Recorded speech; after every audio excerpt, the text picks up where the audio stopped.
Јас сум само еден од луѓето кои што ги ценат успесите на сите оние кои што се номинирани од институциите на системот. Да, дел се на мој предлог, дел се на предлог на влада, дел се на предлог на управен одбор, на надзорен одбор и имав правни формални делови во постапките. Прво уште еднаш напоменувам дека реконструкцијата предимствено очекувам да се случи заради зголемување на парламентарното мнозинство. Но тоа е одлична прилика да се види таму каде што нема резултат. И треба на тоа да гледаме за многу нормална работа. Го кажав критериумот. Сакам да знам што се подобрило на подобро или променило на подобро и што е тоа што е успех на новиот директор, на новиот министер, на новиот заменик министер, на новото раководно лице.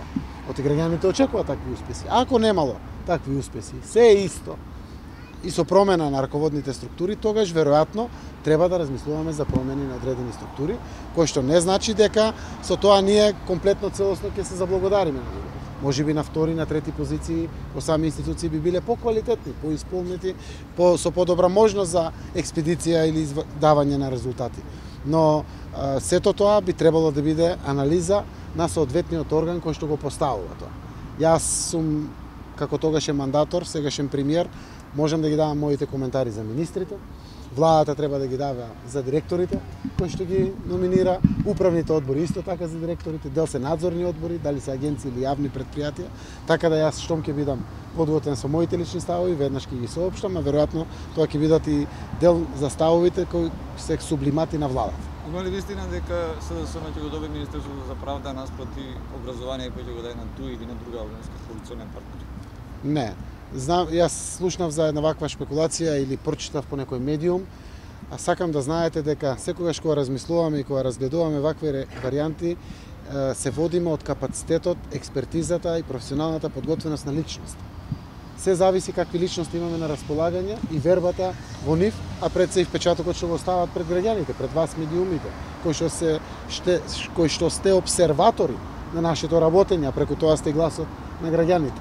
Тие ќе бидат нашите водачи. Професионалниот аспект на личноста и подготвеноста да се зафати, да засука ракавите со ресорот со кој што го води или би го води. Што станува со испразнетото место на министерот? Има ли било какви тоа е едното вршење, второто што очекувањата од средбата во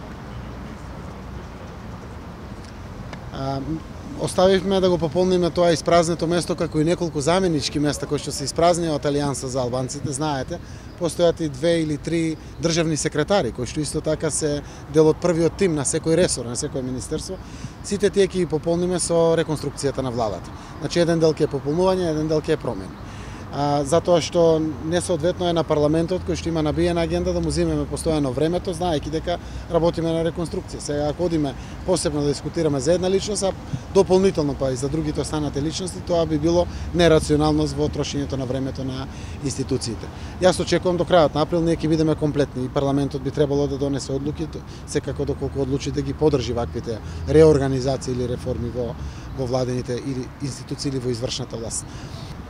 Опозицијата конечно веројатно си ја врши најголем дел од својата работа. Јас сум демократа, човек, верувам во демократските вредности, во демократските институции. Прво, уште еднаш го поздравувам враќањето на опозицијата во парламентот. Според мое убедување, а не е мое да се мешам во одлуките на опозицијата, можеби ќе беше подобро да кажат да се враќаме заради реформите, заради националниот интерес. Опозицијата мора да се слуша. Но тие одлучија да влезат со интерпелација. Драго ми е што денеска се продолжуваат. Информациите ми се дека денеска треба да продолжат седниците и на комисиите и на пленумот за законите поврзани со планот 369 и со реформите. Најголем дел се усогласени, дел се оставени да ослушнеме експертизата, професионалните здруженија, дебатите јавни кои што се организираат, за да некаде до 16, а тоа е ден пред затварањето на извештајот, бидеме заокружени со донесувањето на овие закони од реформскиот пакет на закони. Опозицијата со незиното учество во парламентот прво врши голема работа за Република Македонија.